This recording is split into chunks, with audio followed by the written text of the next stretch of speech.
When it comes to quality sleep, Ashley has you covered with top mattress brands at winning prices and with special financing options available. You can snooze now and pay later. Plus, your mattress purchase helps give the gift of better sleep to children in need and U.S. Special Operations Forces. Visit your local Ashley store or shop online today and make every snooze count. Financing is subject to credit approval. See store or ashley.com for details. Dreaming of overseas adventures or connecting more deeply with family from afar? Rosetta Stone bridges the language gap. I've tried others, but Rosetta Stone's immersive lessons and voice feedback technology are game changers. Dive into 25 languages by learning intuitively, just like when you were a kid. And here's the holiday sparkle. Grab a lifetime membership now and save 50%. Gift yourself the world. Head to rosettastone.com now and save 50%.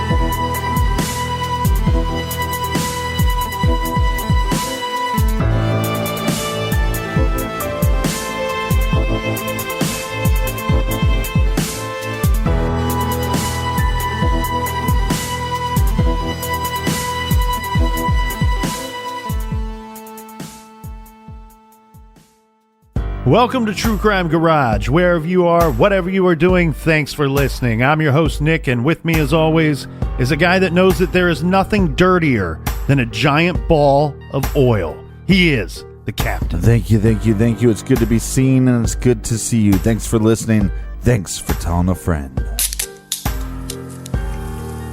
Cheers, Captain. Today we are drinking Blackberry Daze by Anchor Brewing in beautiful, beautiful San Francisco, California. Garage grade, 3.5 bottle caps out of 5. This is an IPA, so of course there is some hoppy bitterness, but the real action happens when the fruit is added during the secondary fermentation. The result is a funky synthesis of rich earth and ripe fruit. And the color of this beer is beautiful and amazing. This week's beer was brought to us by these fine specimens.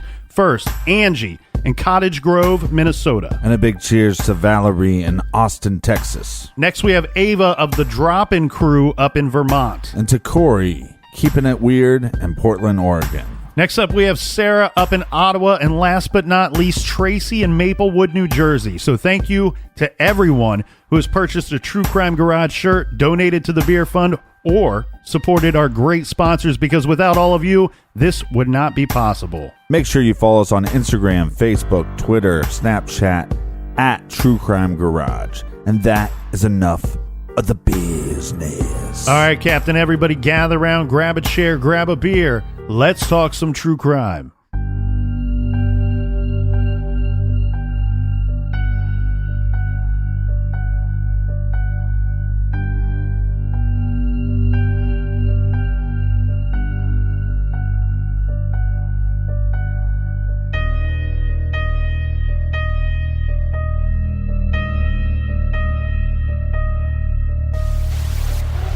Yes, my son-in-law called.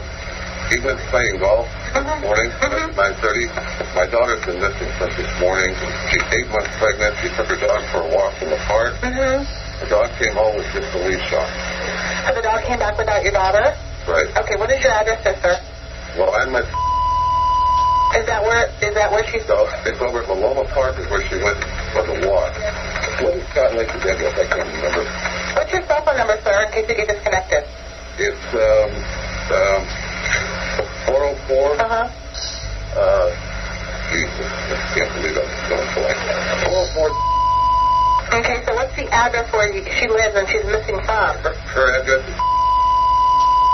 Over there between Encina and Icebrook Drive? Yeah. Okay, is that a house? What is your name?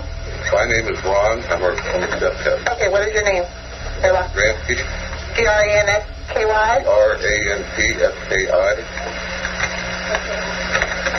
Her husband, Scott Peterson, is on his way over to the park to try to... What's your stepdaughter's name?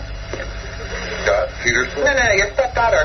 Laci Peterson. Laci, Peterson, right? Peterson. And she's white, black, Hispanic, Asian? She's Portuguese and white. How old is she? She's 26. What time did she leave the house and didn't come back? That we don't know. We just got a call from her son-in-law. Said he left this morning at 9:30 to play golf. He just got home about a half hour ago. Nowhere around. Okay, so she went to walk the dog where? Walked it in that park. That's the local park. What's that park over there with the call? One down in Phoenix. Yeah. Yes, it's one under Phoenix over there, you know, by the tennis court. Okay. That's on Encina? Yeah, do you have a flashlight? Absolutely. And she's 8 months pregnant, you said? Pardon? You said she's 8 months pregnant? Yes, ma'am.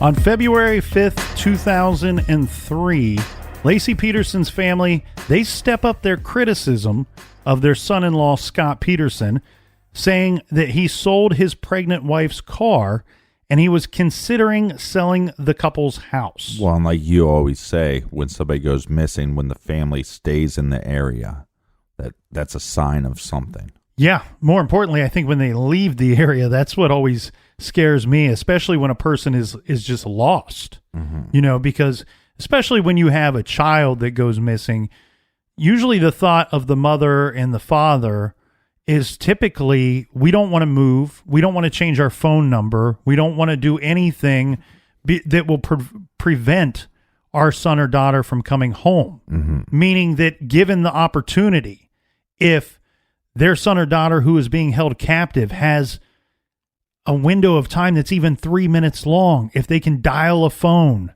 to call me and tell me where they might be, or if they get away on foot, or if they get away somehow from their captor, that they would return home at the very least. Right. And this husband is so worried about his wife, so worried about his unborn child that he sells her car, and he's so worried, so he's thinking that maybe he should sell the house. Yeah. And so what we do know for a fact is he did sell her car. I can't say for certain, Captain, but it might just be her family and her parents that were saying that he was considering selling the house.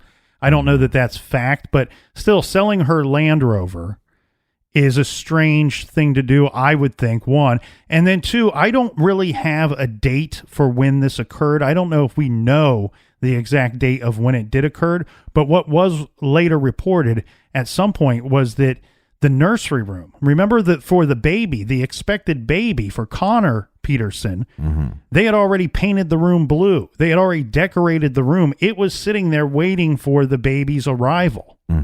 Only thing that room was missing was the baby. And guess what? When his baby and wife went missing, at some point, he then starts to use that room for other things. I believe he used it for storage, or some point. He altered the room at some point. What I'm pointing out here is these are actions of a man that I don't think is expecting these two to return. Right. And to play devil's advocate, his reasoning is that the cops have my truck and I need a truck for work. So I had to sell her Land Rover, which is pretty much a truck, and he had to get a new truck.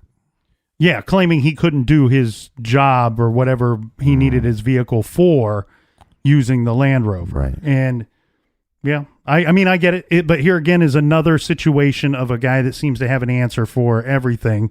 Or if he doesn't have an answer, he makes one up and then changes it later. No, that's exactly what I mean. He's squirming and weaseling his way out of what the truth is. The truth is he couldn't get further from Laci and Connor fast enough, is really what I believe. Right. And I don't have the date for this, but I have in my notes, it was roughly like 5 weeks into the disappearance, 6 weeks into the disappearance.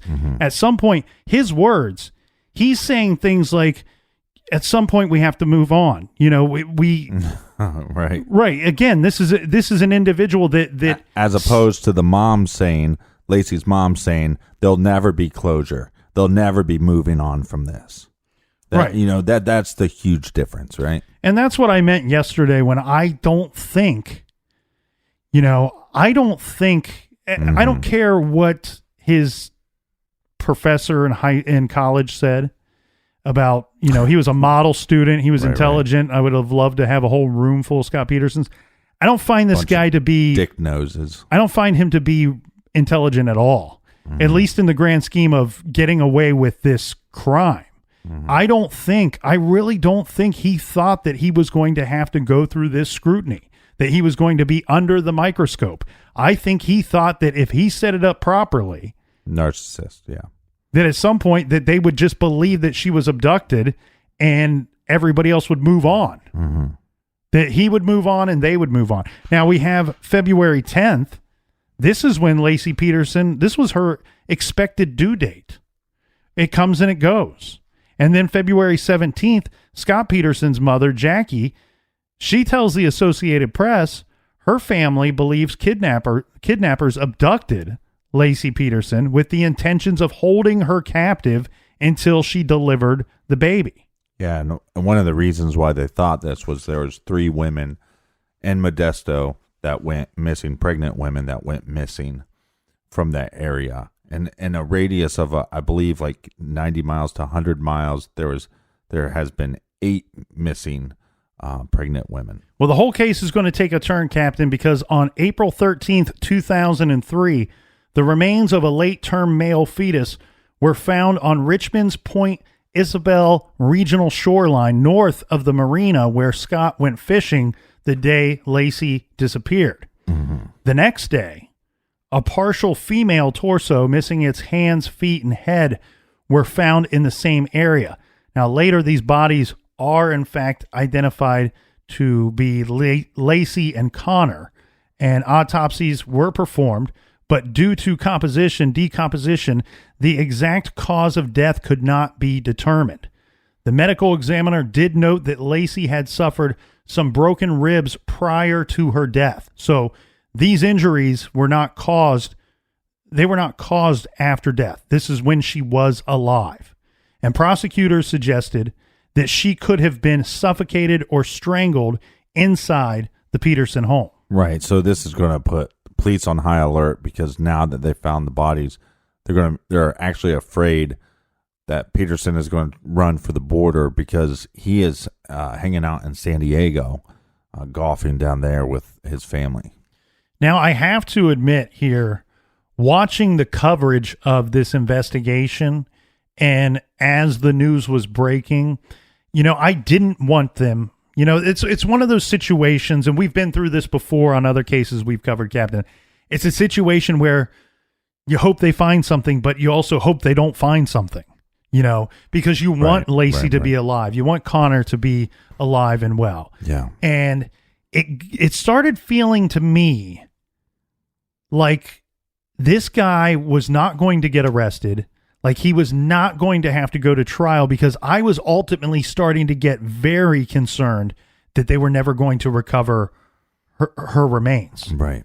And I remember it being early April when I really started worrying about that. And I worried about it a little more each day as the days went on leading up to April 13th when they finally made that discovery. And then remember, we had to wait a whole day till they found the female remains, and then a whole nother day to get confirmation that that was, in fact, the 2 that they had been missing and looking for so long. Now, at some point, they did, however, rule this investigation a homicide investigation. Right. They flip-flopped from missing persons to a homicide. And I think their thought was, at least for public perception, let's turn this up. Let's crank up the heat on this thing and let the public know that we consider this a homicide investigation, because at that moment, the public opinion of this guy was so bad, was so terrible. He was already convicted in the public's eyes. And let's make this happen so we can get an actual arrest warrant for this guy. Because like you said, I think even days before they found the bodies, they were concerned that he was going to flee at some point. He was going to leave the area. Now, after the bodies are found, Scott Peterson, by this point, mostly have been staying in San Diego with his family. Santiago. And allegedly, he says this is to avoid media attention. Right. Now, Scott Peterson was ultimately arrested on April 18th, 2003. This is near a golf course where he claimed that he was going to be meeting his father and his brother for a game of golf. Right. Well, the real Slim Shady, please stand up.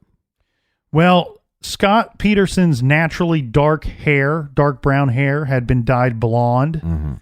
He was driving a Mercedes-Benz, which was, quote unquote, overstuffed with miscellaneous items, including nearly $15,000 in cash, survival gear, camping equipment, several changes of clothes, 4 cell phones, and his brother's driver's license. Right. Now, which I can't claim that he used the driver's license to get into the golf club at some point.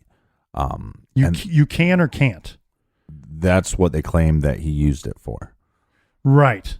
They also claim that the hair dyeing and the shaving to have a goatee was actually, at this point, he hired Mark Garagos to basically be his attorney, and Mark Garagos said, hey, we should alter your image, that way media will leave you alone. Yeah, so I want to talk a little bit about items found with Scott in the car or on Scott, because there are some conflicting reports from everything I found. The above items that I mentioned, the $15,000 in cash, survival gear, camping equipment, changes of clothes, 4 cell phones.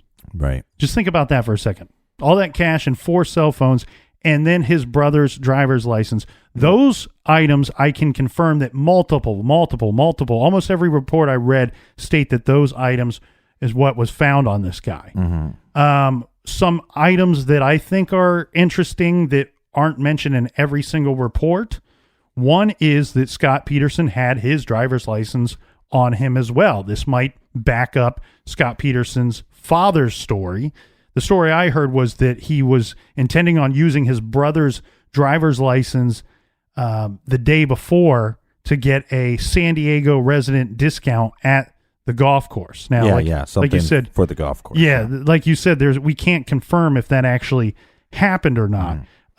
But on that same topic, a couple reports, and this was from, one in particular was from Fox News, states that he had his brother's passport, which is a whole different bag of worms than the driver's license to get the discount. Right. This is, can I get the discount on crossing the Mexican border? Right, but I'm gonna just believe his father on this one as far as the driver's license is concerned. Some reports also state that he had 12 Viagra pills, 200 sleeping pills. Well, when you're watching a lot of porn, and you're a little chubby and you can't get it up, you might need to pop some pills. Well, a combination of Viagra pills and sleeping pills have me very concerned. Suicide by boner? No. I think with the multiple affairs that he had during the course of his marriage, with the excessive porn watching after the disappearance, which we now know was the death of his wife, I think that we are talking about an individual that is very likely a sex addict. And my concern is that the sleeping pills are not for him, that they're for other people. And he intends to use the Viagra and the sleeping pills at the same time. Just one person in the group's going to get the sleeping pills. Right. Scott Peterson's going to take the Viagra pills. Yeah. Instead of giving them Arnold Palmer or a Shirley Temple or a Jack and Coke, he's going to give them the old Bill Cosby. Now, we also have in several statements, I don't know how it didn't work its way into all of them, but I believe this to be true. Either a dagger or a knife was found on him. Now, that's what she said. I think the confusing thing here is that a lot of times survival gear is mentioned, and it might just be getting lumped into that. Rope was also found in the vehicle, which is probably again getting roped into the survival gear. But the tricky thing here is we have a MapQuest map printed off of Amber Fry's general area in which she lived in. Of course. And we have a guy who has said multiple times that he would still like to meet her. And we have a lady, Amber Fry, who is maybe the number one witness against this individual. Right. And a part of me really wonders what his plan was, because there's no way anybody's talking me out of that he wasn't fleeing, that he wasn't taking a one-way trip to, this guy was going on a permanent vacation. Well, and the way they arrested him is they followed him, and then eventually they were like, okay, we have to pull him over now because the second body was found. So it wasn't like a body was found and then he fled, but he had all the workings to, at some point, I think he had a plan to leave if he decided to take that jump. I think there was a good chance that they weren't lying, that he was planning to golf with his father and brother, and then that was a sayonara to his, one last... Possibly, but what I'm saying is, like, I think we have evidence that he had it, everything's ready to go. Right. And if I decide to jump, I decide to jump, it's there. Whenever he needs to, he can pounce and he can jump. And I do, personally, I just think that was kind of a good buy. Do you think he was going to try to kill Amber? I think that there's maybe more evidence that because they were still talking. I think if she would have agreed to meet him somewhere, then he would have. Right. Or if she would have invited him to her home, which I don't think would have happened in a million years, obviously, but I think he would have attempted something. I think he was planning on leaving that day after the golf outing. And I also have information stating that Mercedes-Benz was, I believe, in his mother's name, registered to his mother. Of course. So there could also be some help and assistance with prior knowledge from his immediate family. Right. Now, on April 21st, 2003, Peterson was arraigned. He was charged with 2 felony counts of murder with premeditation and special circumstances. The first-degree murder of Laci, obviously, and then the second-degree murder of Connor. He did plead not guilty at this arraignment. Laci's family and the prosecution were seeking the death penalty. Now, before his arraignment, Scott Peterson was represented by Kirk McAllister, a veteran criminal defense attorney from Modesto. Kevin's father. I don't know who Kevin McAllister is. Kevin McAllister. We have Chief Deputy Public Defender Kent Faulkner, who also was assigned to the case. Peterson later indicated that he could afford a private attorney, and this was the famous high-profile attorney Mark Garagos. The judge changed the venue of the trial from Modesto to Redwood City because, obviously, Scott Peterson was, receiving increasing hostility in this Modesto area. Mm-hmm. Scott Peterson's trial began on June 1st, 2004, and obviously was followed extremely closely by the media, and we should say by just about every media outlet you can think of. Scott Peterson's defense lawyers based their case on the lack of direct evidence and played down the significance of circumstantial evidence. They suggested that the fetal remains were of a full-term infant and theorized that someone kidnapped Laci, held her until she gave birth, and then dumped both bodies into the bay. Well, one of the main things that they point out is probably the biggest error that the police made, and that was right after Laci went missing, they actually said that Scott was fishing in the Bay Area the day she went missing. This is what his truck looks like. And so their theory is somebody took her hostage. She gave birth to the child, and then afterwards they dumped it in the same area that Scott was fishing in. Yeah, Garagos, Scott's attorney, suggesting that a satanic cult had kidnapped the pregnant woman and, like you said, using information that they gained from media reports, could frame him by dumping the bodies in the bay. Now, we have... because there was an attack on a woman in Modesto, and actually during that attack, they claim that there would be a murder sacrifice, and it would be on a pregnant woman. Okay. So there was claims of this, and this was actually looked into by the police department, and they found this not to have any validity to it. The prosecution's medical experts contended that the baby was not full term and actually died at the same time as his mother, and eventually was expelled from her uterus kind of naturally, I guess, is the cleanest, nicest way to say and it. They're expert on the stand. Have you ever seen this expert on the stand? No, and I'm going to be full disclosure here, Captain. I did watch portions of the trial, but I didn't have the strength to sit through the entirety of the trial. He basically, he's on the stand to say that the baby, not even that the baby went full term, but that the baby died weeks and weeks later. And once he couldn't really prove that, the defense is stating this. Right. The defense's star witness, at some point he just starts yelling, "Hey, give me a break. This is not exact science. I'm not even qualified to do this." I mean, he loses his shit. Like, it couldn't have gone any worse for the defense on this witness. So unlike Peterson, this guy is unable to squirm. He's unable to lie. Right. Give me a break. Give me a break. I don't even know what I'm doing. This is not even an exact science. Well, some other weird stuff at the trial. There was some weird stuff with the jury.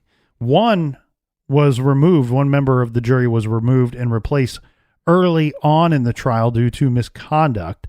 And then later the jury foreman, which is a very strange thing to see the foreman removed. But this wasn't really so much removed because it's requested his own removal during the jury deliberations. Well, and I hate to keep cutting you off, but the first one was there was, on the way into a courtroom, there was some talking, and it was simple. That's the dismissal of the first one. The foreman, he decided to go, but that was during the decision-making process. Once it came down to make a verdict is when he said, basically, it was like a couple people thought maybe he was innocent, and then it got to a vote, I believe, of like 11-1, and that he was like the last one. He was the one holding out, and he just didn't think that they were giving it due process and going over every point. And eventually, he also made claims that he was, some of the jury members threatened his life, and that he got in physical confrontations with them.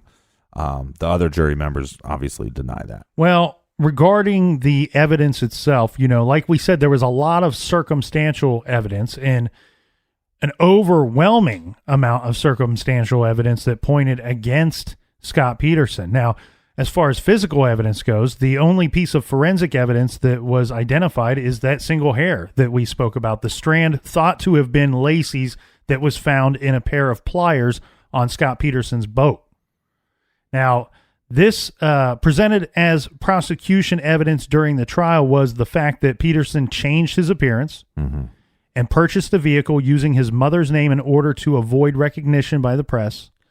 More evidence, Scott added 2 pornographic television channels to his cable service only days after his wife's disappearance. The prosecution stated that this meant he knew she was not coming home. Peterson expressed interest in selling the house, as we had said, that he had shared with Laci, sold her Land Rover. So he sold, as we stated, sold the Land Rover and changed the nursery at some point. The defense had a lot of different theories as to what happened to Laci and Connor. And one such theory, this one I found to be very interesting. And it's a little different than the satanic cult theory. But this theory that was argued was that a sex worker who was accused of stealing checks from the Petersons' mailbox might have come in contact and murdered Laci. Apparently, the Modesto police detectives said, this woman, we know who she is. We've identified her. She's never been a suspect in the disappearance. And furthermore, the prosecutor would argue that the noted checks, the checks that were stolen after Laci had already vanished, arguing that this means that this woman was not around, was not there doing this item, doing these bad deeds before Laci Peterson went missing.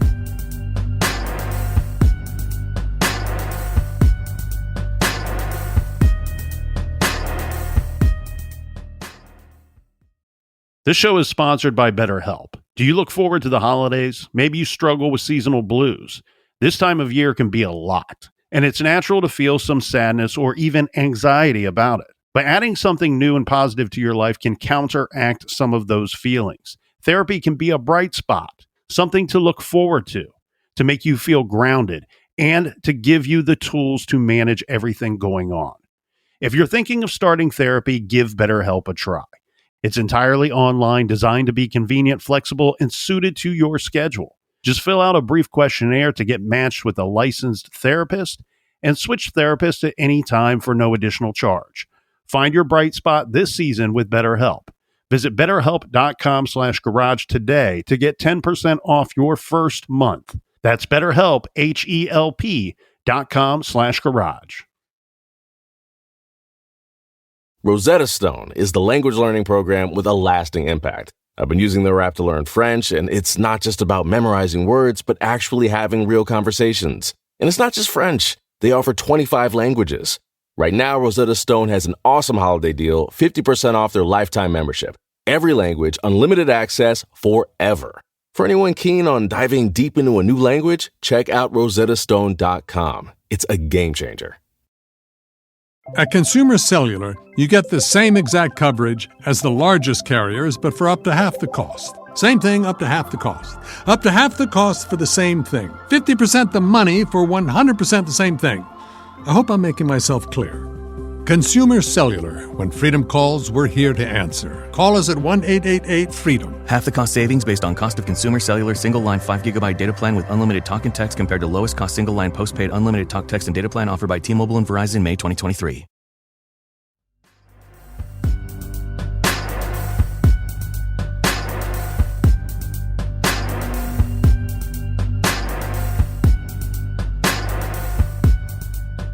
All right, cheers, mate.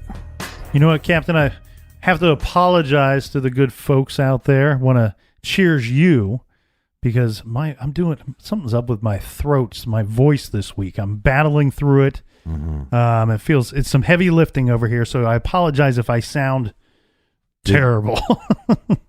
But I do want to circle back to the prosecution and the police's thought that Scott Peterson made homemade concrete anchors and that these homemade concrete anchors were missing.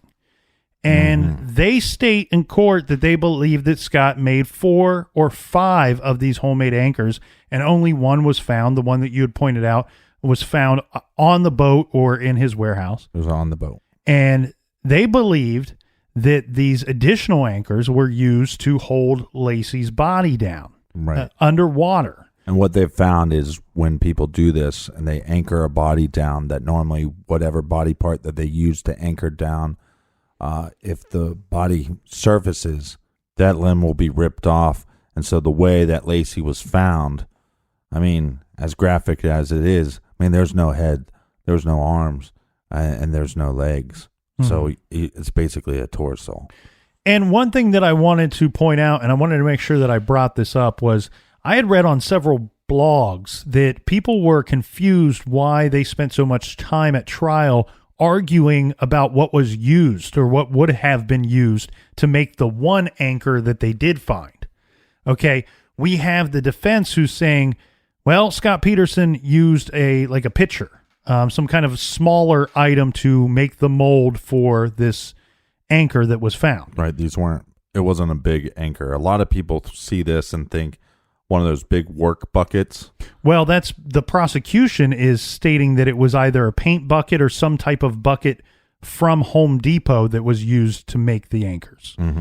And the reason why this is important is because, keep in mind, the only evidence that we have other than the purchase of way too much concrete to make just one single anchor, they know about that purchase that was made, how much concrete he purchased. Right. So where's that other... Where did the rest of it go? He claims that he used it on some concrete work at his home. Well, I think what he did was took some sleeping pills, a little bit of Viagra, and shoved it up his ass. Well, regardless, his statement for why he purchased so much concrete goes against the prosecution's theory. The prosecution's theory is that he used an item that was larger than this picture that the defense kept pointing to make the mold for the concrete anchor. The reason why this is important is the size. The size of the anchors that he was making is important because other than the evidence of the purchase of the concrete, the only other evidence that we have that these ever existed are the rings that were found left on that table, on his workbench, let's say. And so the prosecution needs those to match the size of the rings. The anchors that we believe he made needs to match the size of the rings. Where the defense is going to say they don't match the size of the rings because, look, he used this rather than those bigger buckets. Now, on November 12th, 2004, a jury convicted Scott Peterson of 2 counts of murder, first-degree murder with special circumstances for killing Laci and second-degree murder for killing Connor, who she was carrying. The penalty phase of the trial began on November 30th. And concluded December 13th when the jury rendered a sentence of death. On March 16th, Judge Alfred DeLucci followed the jury verdict, sentencing Peterson to death by lethal injection and ordering him to pay $10,000 toward the cost of Laci's funeral, calling the murder of Laci Peterson cruel, uncaring, heartless, and callous. In a later press appearances, members of the jury stated that they felt that Peterson's demeanor, specifically his lack of emotion, and the phone calls to Amber in the days following Laci's disappearance indicated to them that he was guilty. They based their verdict on, quote, hundreds of small puzzle pieces of circumstantial evidence that were revealed during the trial, from the location of Laci's body to the lies her husband told after her disappearance. Yeah, and if you watch, there's a really interesting documentary on this. It's, I believe, a 6-part series on A&E. But one of the things that everybody says, defense and prosecution, is the trial was going shitty for the prosecution. People were bored out of their mind. The jury looked like they were falling asleep. And then when they called Amber Fry, that's where everything changed. And even the day before the closing, they thought Mark Garagos is a better closer. It's going to come down to the closing argument, and Mark Garagos is going to win. And for whatever reason, the prosecution, which was so boring and lack of emotion, and this whole case is based on emotion, he came out, hit it out of the park, and Mark Garagos kind of, pooped his drawers right in front of everybody. So we have Garagos, who, from public perception, was kind of guaranteed to over-deliver. Right. And he did not deliver. And then we have the prosecution, who was kind of expected to hand us a boring statement, lackluster, if you will, and that individual comes out and nails it, really hits it home for the jury. And there's some thought, too, in regards to the foreman, that the jury foreman, he asked for himself to be removed because he thought that the rest of the jury were going to try to vote him out or get him removed somehow from that jury. And if I could be quoting him wrong, but I believe Mark Garagos at the time thought, well, look, they don't have enough evidence to convict him, but this is emotionally based case, so they will. So he was actually hoping for a hung jury. Now, if that foreman stays on there and votes not guilty, then you got a hung jury, and then you have a new trial. So, and then you could then argue whether or not Amber's testimony should be in. And a lot of people argue that, but it's pretty simple. She's a character witness. Right. And I think by her being in there and listening to the hours and hours of the tapes of him talking to her and him lying to her on the phone, and the jury also gets to hear where he's actually at when he's making those phone calls. And I think that's very damning. And she, in regards to Amber being allowed in and at the trial, I mean, come on. Look at all the time spent interacting with him, whether it be face-to-face or on the phone, leading up to the disappearance of Laci and then afterwards. Right. Scott Peterson arrived at San Quentin State Prison on March 17th, 2005. He joined the more than 700 other inmates in California's sole death row facility. On October 21st, 2005, a judge ruled that proceeds from a $250,000 life insurance policy Scott Peterson took out on Laci Peterson will go to Laci's mother. Mm-hmm. Then we have the appeals process, Captain. So we have Cliff Gardner, this is eventually Peterson's attorney, stated that... Because I think Mark Garagos was like, I gotta get out of this. So Garagos, I couldn't think... I like Garagos a lot. I think he's very intelligent. I listen to him a lot. When he has a podcast with Adam Carolla. It's called Reasonable Doubt.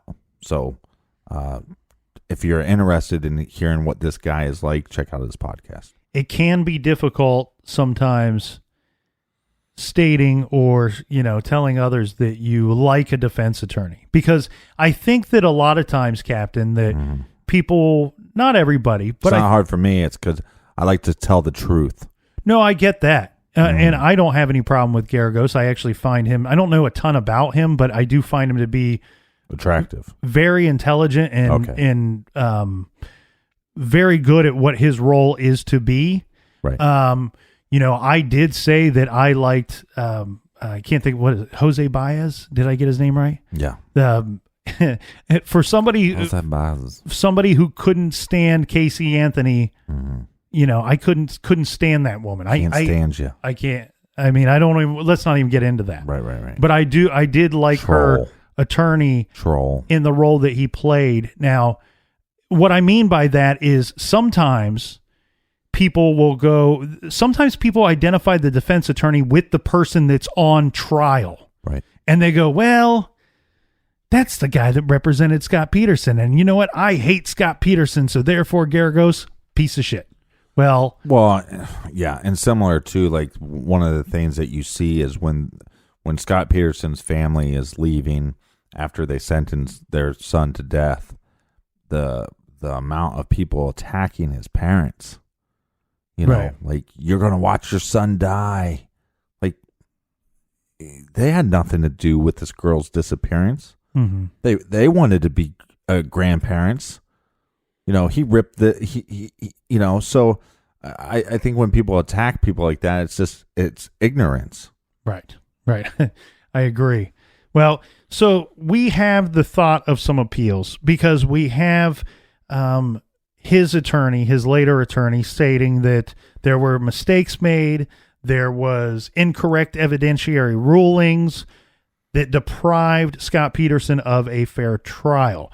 On July 6, 2012, his defense attorney filed a 423-page appeal of Scott Peterson's sentence. Now, the state attorney general's office filed their response brief on January 26, 2015. Then the defense filed a response to the state's brief in July of 2015. Mm-hmm. This is where they claim that a certified dog that detected Laci's scent at the Berkeley Marina had failed 2/3 of tests with similar conditions. Yeah, so one of the things we skipped over in the trial is that they had a scent dog, and that this dog magically got to the pier and picked up on Laci's scent. And this is weeks afterwards. And if you even buy the prosecution's story, Laci was never on the dock. She would have been in a boat, and then that boat would have been from the trailer put into the water. So the fact that they went with a sniffing dog doesn't make any sense anyways, but this dog has failed multiple tests anyways. Sometimes I see the prosecution do this where they are battling a defense that the defense just keeps coming up with all these random ideas as to what could have happened except for their client. Their client didn't do it, but any of these other possibilities are a possibility. Right. You know, they're trying to establish reasonable doubt.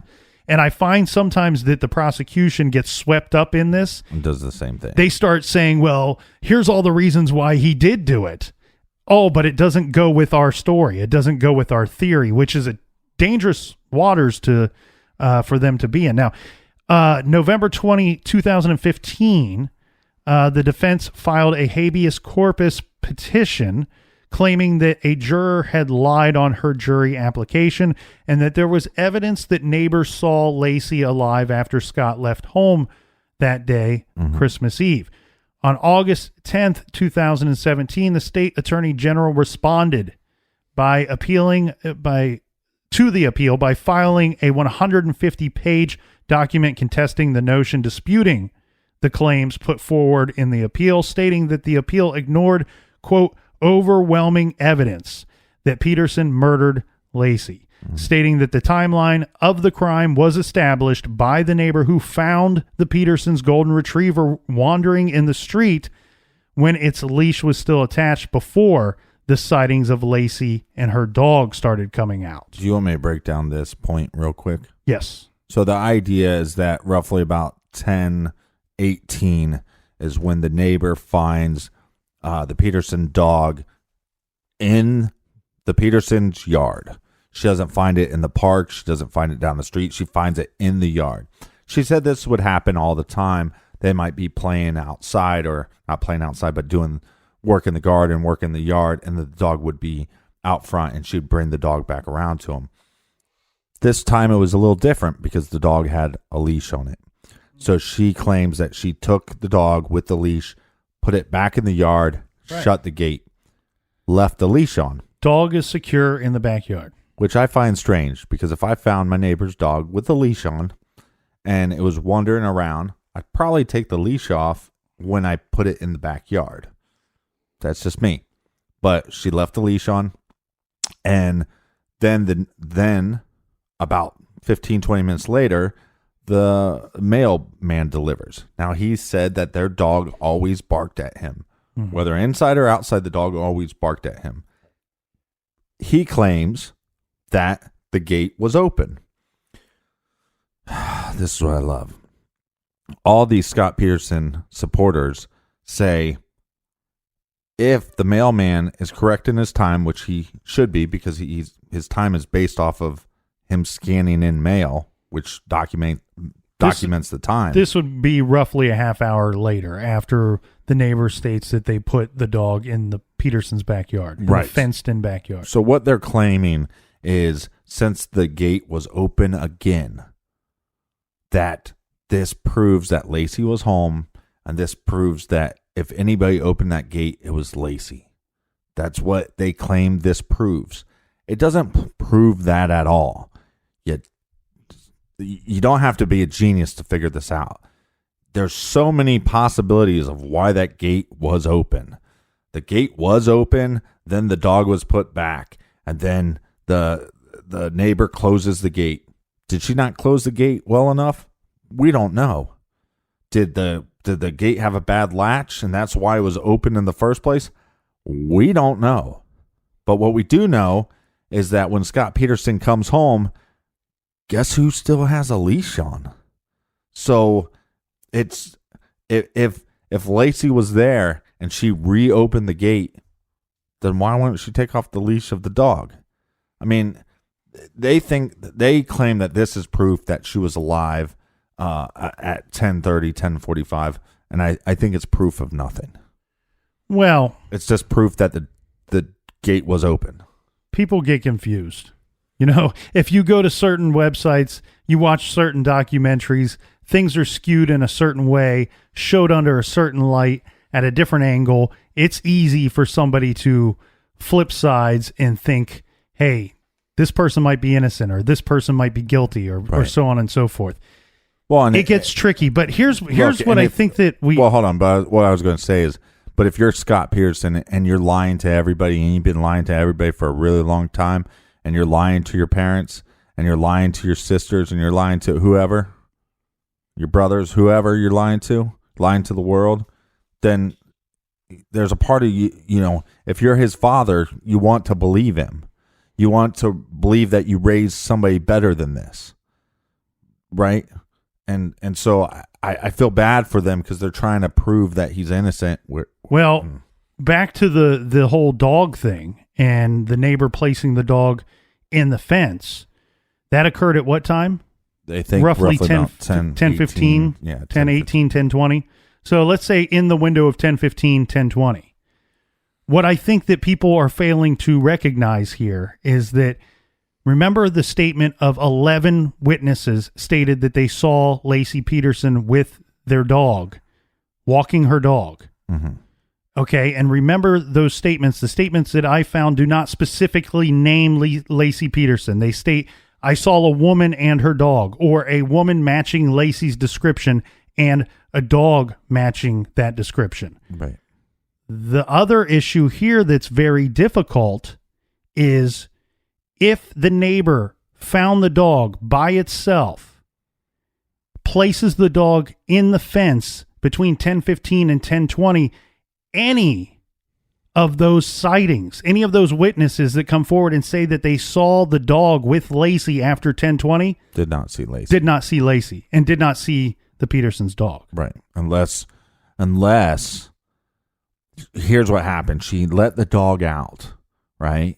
And then she went and stole another dog that looked just like her dog and walked that dog.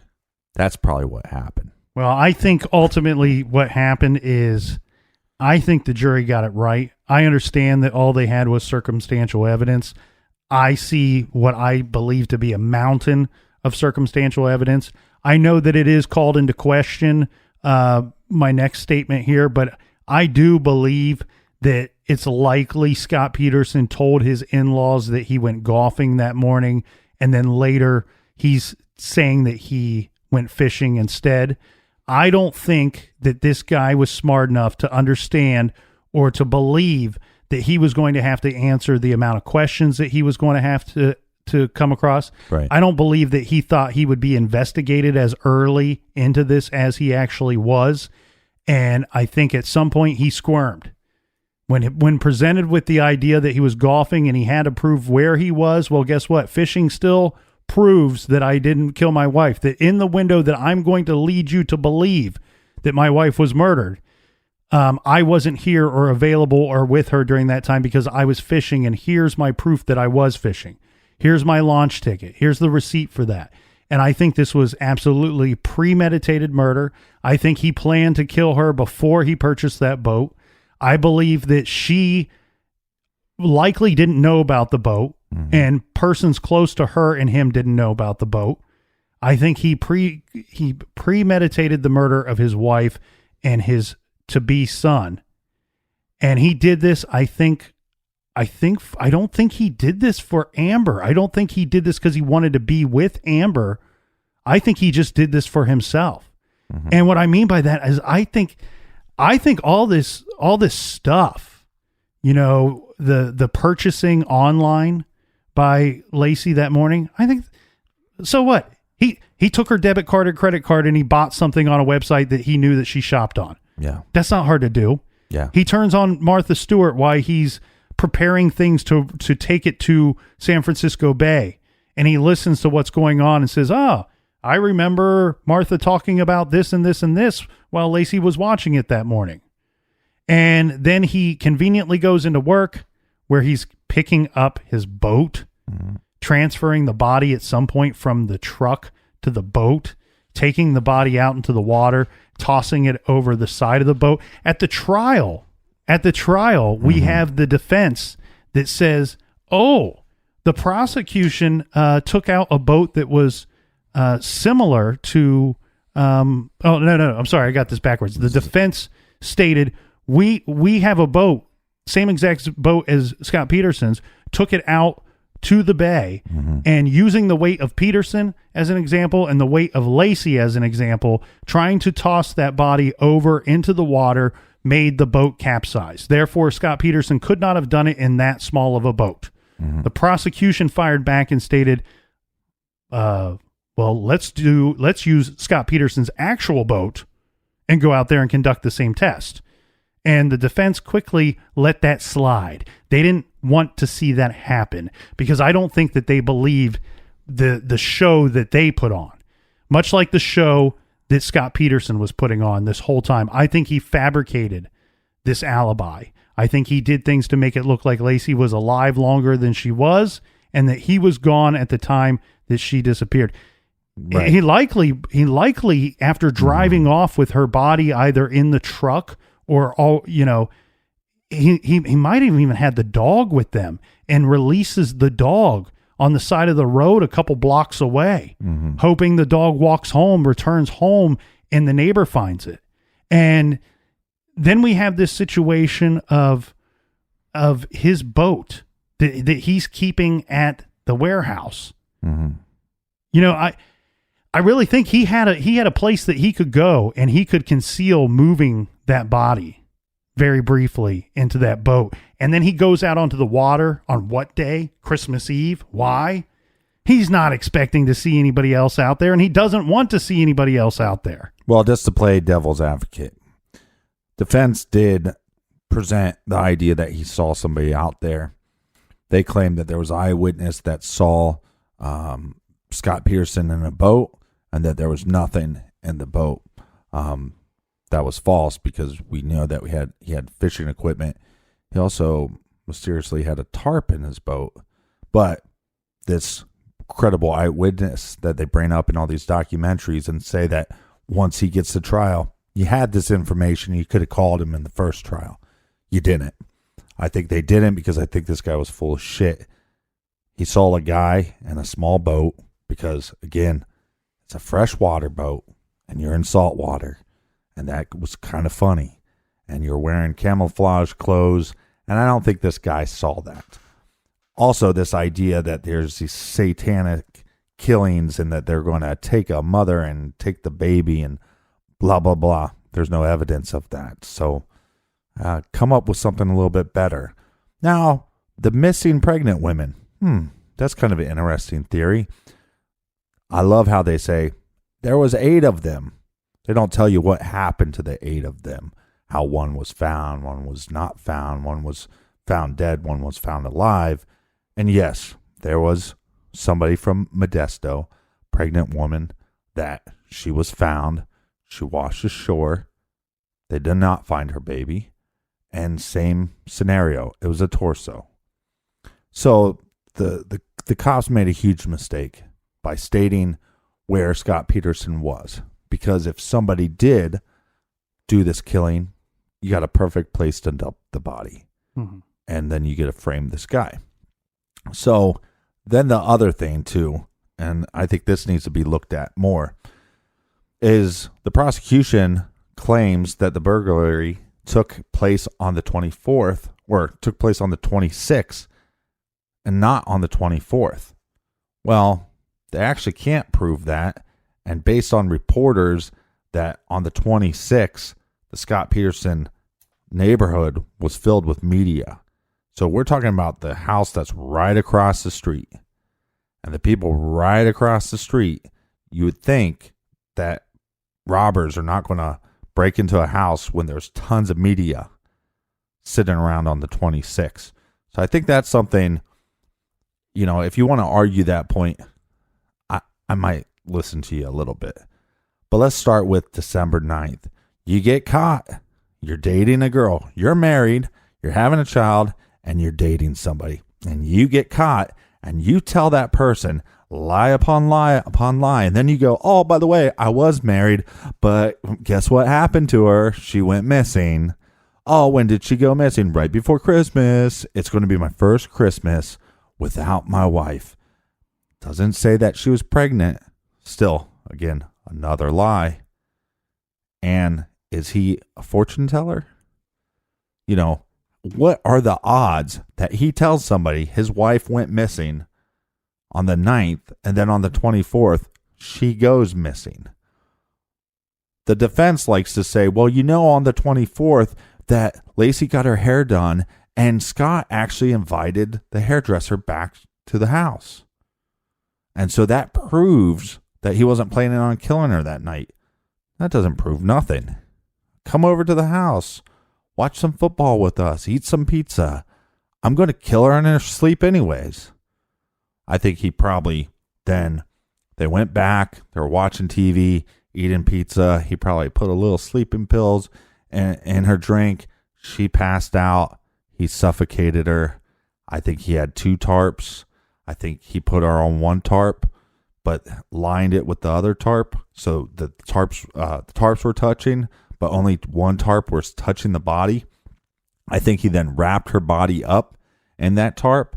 I think he put her in the truck and had 2 tarps. And then on Christmas Eve, he decides to take 3 umbrellas, 3 giant umbrellas from their backyard and store them at his work warehouse. What is the point of that? Because I have to cover up the fact that I'm taking a body and put it into my truck. And then what does he do? He stages it, like you said. Oh, let me put her bench out. They claim that the bench and her putting out the bench and having her curling iron and all that stuff proves that she was alive on the 24th. Maybe she was alive on the 24th. Maybe he drugged her on the 24th. Maybe he suffocated her on the 24th. Or maybe he staged it. It doesn't prove she was alive. It just proves that somebody in the house moved the bench, that somebody in the house put a curling iron out, that somebody in the house turned on Martha Stewart. It does not prove that Laci was alive. You can't say, well, Scott watched Martha Stewart, so she was alive. No. It proves nothing. It just proves that Scott watched Martha Stewart. And then he pulls out a bucket, puts some cleaning supply in it, probably bleach, cleans up the place, then puts the bucket outside, takes the dog, puts it on a leash, opens up the gate. I don't even think he dropped the dog off anywhere. I think he just opened the gate, knowing that the dog is going to make its way outside the gate. He then takes Laci's body, his unborn child's body, that's wrapped up in a tarp. He goes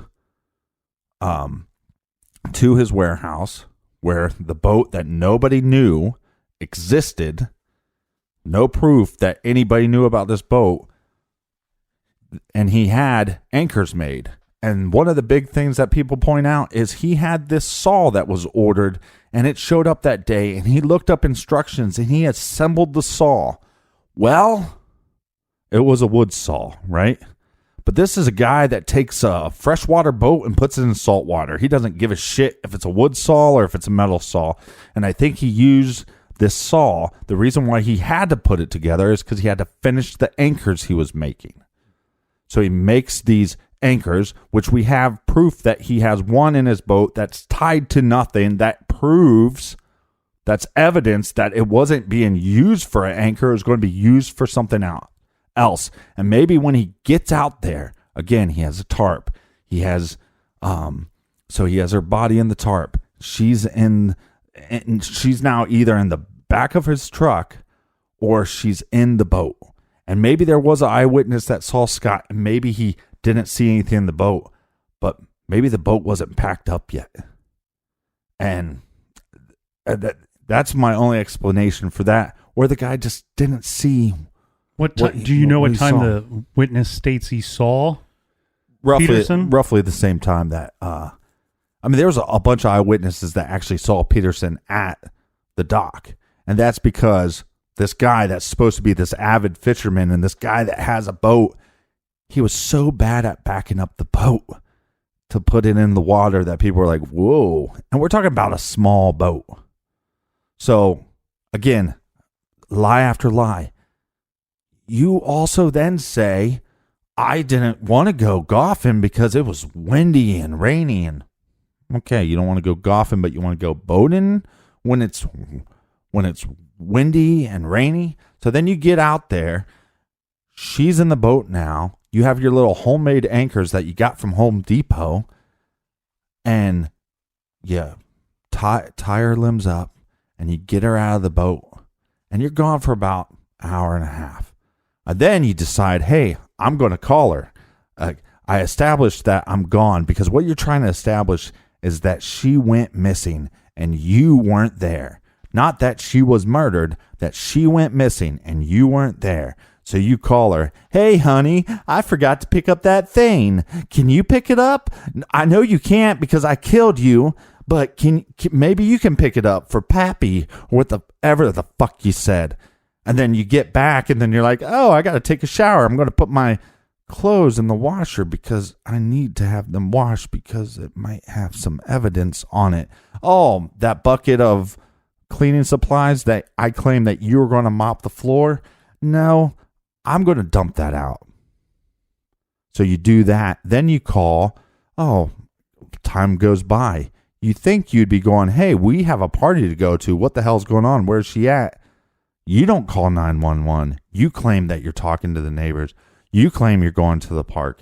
Then you go and you tell the police officers, our marriage was fine, which was a bullshit lie because you have an affair. It's just lie upon lie. Upon lie upon lie. And I mean, I could keep going on and on and on. It's like, it's just ridiculous. And then their bodies are found miles from where you were at. 1 mile. How do you explain that? You sell her car. How do you explain that? You dye your hair. And I understand that there's this idea that if there's a point of evidence, but it also points to guilty or innocent, that you're supposed to go to innocent. But how many times are we supposed to do that? If it's 100 times, are we supposed to do that 100 times? No, absolutely not. Does you being a liar, does that make you a murderer? No. Does you having an affair make you a murderer? No. You lie 1,000,000 times, maybe you are a murderer. You're a narcissist, for one, and I think here's where people get it wrong. When people sit there and say, well, the media did this to him, and no. He did it to himself. He's the one that chose to have an affair. He's the one that chose to lie to the girl that was his girlfriend. He's the one that then told her that his wife went missing. He's the one that lied to everybody over and over and over and over and over and over and over and over and over again. Right? And he did this to himself. The media didn't do this to himself. I do think the cops messed up a little bit. They were searching in the bay for her body. Then they find the bodies. You know what you need to be searching for? The anchors. Because the anchors, that's your murder weapon. Right? She might have been suffocated beforehand, but those anchors, that is a nail on his coffin. That's, to me, definitive proof. I think they could have found those anchors. I think they could have proved. And all along the way, you know, people have these things where they go, Laci knew about the boat. No, there was no proof that she knew about the boat. There was just proof that she went and took a piss at the warehouse. They could have tested the cleaning supply that he dumped out. Was it bleach? There's all the speculation that people smelled bleach afterwards. Is it? And if it was bleach, does that mean he's trying to cover something up? I don't know. I Nancy Grace, which, look, you can hate her for a lot of the stuff she says about other cases. Fine, I'll hand you that. But one of the things that she said, which I thought was very interesting, was this case was you wake up, right? Go to work. It's a sunny day. Beautiful day out. You go to work. It's time for lunch. You come outside. Branches all over the place. Leaves on the ground. Puddles everywhere. Did it storm? Did it not storm? You didn't see the storm. You didn't physically see that it stormed, but you can see by the evidence that it did. And I think in this case, that's why he was found guilty, and that's why he got the death penalty. I don't think he got the death penalty because he killed Laci. He killed Laci and a baby. the baby was about to be born. You know, that's why he got the death penalty. Well, you have to wonder too, you know, when people make all these little arguments, you have to wonder, did he purposely buy the boat with the fishing gear for the depth finder? Because he needed to dump them deep enough that they may not ever be recovered. Right. He also looked up current patterns the day before. And the thing here is, Scott Peterson, thank God he got the death penalty. And hopefully his is a situation where they do in fact execute him. California is not very good at following through with that part of the penalty phase. But you know who he reminds me of and who he would have went on to be like had he not got caught? Because again, I don't think he did this to be with Amber. I think he did this for himself. I think that had he got married again in another town, in another state somewhere, a decade or two later, he would have done the same thing to that person as soon as he decided it was no longer working for him. And this would be a pattern he would continue to repeat time and time again. He reminds me very much of the individual Felix Vale that we discussed so many cases ago. Well, no, and I think the thing, though, too, is a lot of people go, look, he's claiming he's innocent. He's telling his family he's innocent. The reason why he staged or was trying to stage that his wife went missing is that he couldn't be man enough to say, look, I'm having an affair. I don't want to be married. I don't want to be a father. But he couldn't be a man and say that. Well, that's kind of weird. You know, if you have a child, you should want to be a father. But he didn't have the guts to say that because it would make him look like a pile of shit, right? And I understand that his family want to defend him and all this stuff, but how many points of evidence do you need that your son is one of the biggest piles of shit that ever walked this earth?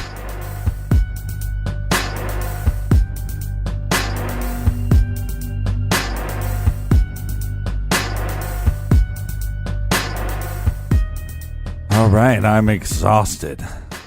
That makes two of us. Take a nap. All right, if you would like to find the full archive of True Crime Garage plus exclusive bonus episodes of True Crime Garage off the record, you can do that at Stitcher Premium. For a free month of listening, go to StitcherPremium.com/True Crime Garage and use promo code GARAGE. And for everything, our merchandise, sign up on our mailing list. But for anything, check out the blog. I mean, if you don't agree with us on some things or you have some questions about cases, check out our blog. It's kind of on fire. And that's all happening at truecrimegarage.com. We'll see everybody back here in the garage next week. Until then, be good, be kind, and don't litter. Don't litter.